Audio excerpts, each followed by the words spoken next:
આજે વિધાનસભામાં 2006માં જે એક નવા બિલમાં એવો સુધારો સરકાર લાવવા માગે છે અને લોકોની તમામ સમાજોની અને વર્તમાન ટેકનોલોજીની અસરના કારણે ક્યાંક ને ક્યાંક સમાજમાં જેની ક્રેડિટ નથી, કોઈ ધંધો રોજગાર નથી કરતા, સમાજમાં એને દીકરી નથી આપતી, કોઈ આવા ક્રિમિનલ લોકો જે છે એ કોઈ પણ ભોગે દીકરીઓને પ્રેમ પ્રકરણમાં ફસાવીને ખોટી રીતે લવ મેરેજ કરતા હોય છે.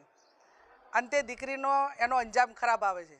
ઘણી વખત સુસાઇડની ઘટના બને અને એના સિવાય બીજું એના કોઈ પરિચિતમાં ન હોવાના કારણે એ જિંદગીમાં પાછળના સમયમાં ખૂબ દુઃખી થાય છે. અને એટલા માટે તમામ સમાજોનો એક અવાજ હતો કે લવ મેરેજના કાયદામાં સુધારો લાવે. કમસે કમ માતા પિતાની સંમતિ એની અંદર જરૂરી છે. લગ્નની નોંધણી ગામમાં થાય અને સાક્ષી તરીકે પણ એ જ ગામના લોકોને સાક્ષી તરીકે એની અંદર લેવામાં આવે. ભૂતકાળમાં આપણે 5000 વર્ષ પાછળ જઈએ તો રામચંદ્ર ભગવાનનો સ્વયંવર સીતાજીનો રચાણો એ ટાઈમે પણ રામ ખુદ ભગવાન હતા, છતાં પણ એ જનકપુરી ગયા હતા.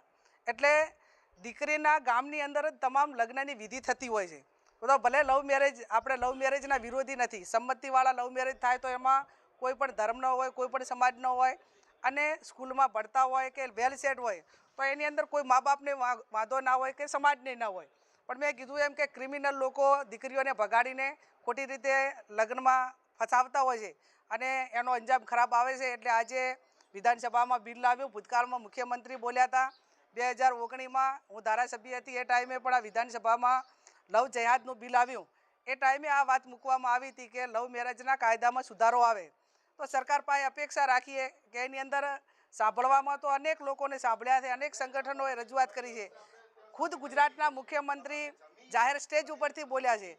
એટલે આ બાબતમાં વહેલામાં વહેલું બિલ લાવીને એનો અમલ થાય એ વર્તમાન સમયની માગ છે. એ પ્રમાણે સરકાર કરશે એવી આપણે સૌ અપેક્ષા રાખીએ. Thank you.